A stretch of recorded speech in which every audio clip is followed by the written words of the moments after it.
Dusun Waringin Lor hanya berjarak sekitar 1 jam dari kota, tapi terasa seperti dunia yang terputus dari waktu. Jalannya sempit, melewati perkebunan dan sawah yang sepi. Tidak ada sinyal ponsel, tidak ada lampu jalan. Dan di tengah dusun, berdiri sebuah sumur tua yang disebut warga sebagai Sumur Selawe, tempat di mana waktu bisa terhenti, dan suara dari dalam tanah bisa menjawab panggilanmu. Menurut cerita warga, sumur itu pernah ditutup paksa oleh Belanda karena konon menjadi tempat ritual pemanggilan arwah.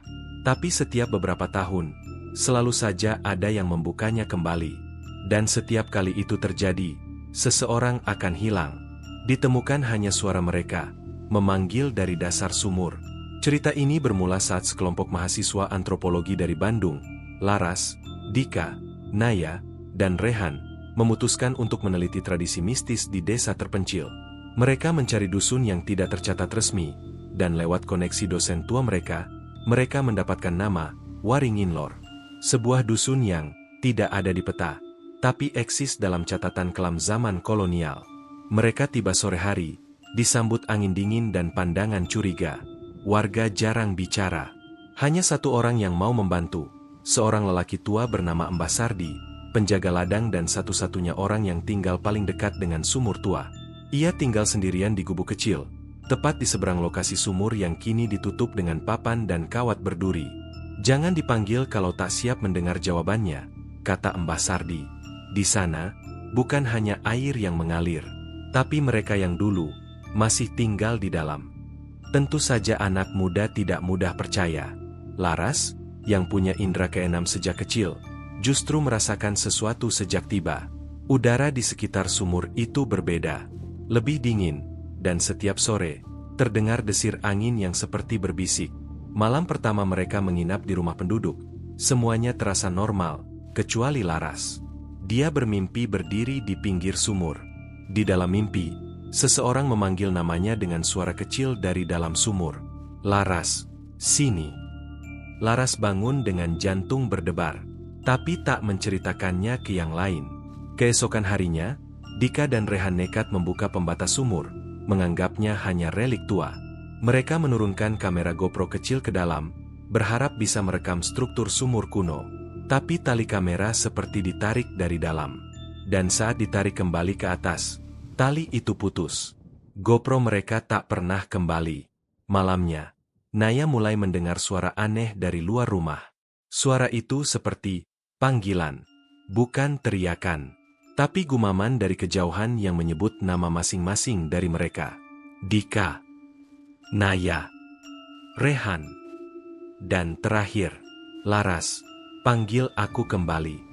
Keesokan harinya Rehan menghilang.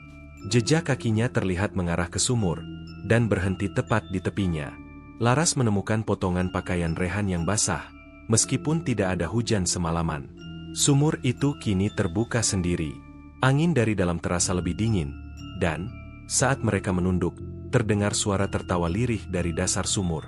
Warga menolak ikut membantu. Mereka hanya berkata, "Kalian sudah membangunkan yang tidur." Laras, dalam keadaan panik, mulai bermimpi lagi. Tapi kini mimpinya berubah. Ia berada di dalam sumur, berdiri di genangan air, dikelilingi bayangan orang-orang yang tak punya wajah. Di ujung sumur, ia melihat Rehan, berdiri diam, matanya hitam seluruhnya. Saat Laras bangun, ia melihat telapak tangan berlumur lumpur di jendela kamarnya. Seperti ada yang menyentuh dari luar, atau dari dalam kaca. Naya, yang ketakutan, memaksa pulang. Tapi mobil mereka mogok, dan semua rute keluar dusun seperti menghilang. Jalan yang mereka lewati sore kemarin, kini berubah. Hanya hutan dan kabut. Dika pun menghilang. Malamnya, Laras mendengar dua suara baru dari sumur, memanggil, bersamaan, seperti paduan suara, "Panggil kami kembali. Tinggal kau sendiri." Mbah Sardi akhirnya mengaku bahwa sumur itu adalah tempat penyimpanan jiwa. Orang-orang yang dulu bersekutu dengan entitas gelap ditenggelamkan hidup-hidup, tapi roh mereka tetap tinggal. Mereka bisa dipanggil, tapi mereka juga bisa memanggil balik. Kini Laras sendirian. Ia berjalan ke sumur. Dalam hening malam, ia menunduk. Tak ada air, hanya gelap. Tapi suara-suara itu masih ada. Lebih banyak, lebih jelas. Dan satu suara, suara ibunya, muncul paling keras, padahal ibunya sudah lama meninggal. "Anakku, turunlah." Ia menjerit, menutup telinganya. Tapi suaranya bukan dari luar. Mereka sudah di dalam kepalanya. Catatan terakhir dalam jurnal Laras ditemukan 2 minggu kemudian oleh warga. Isinya hanya satu kalimat, ditulis berulang-ulang. "Aku akan turun sendiri, tak perlu dipanggil lagi."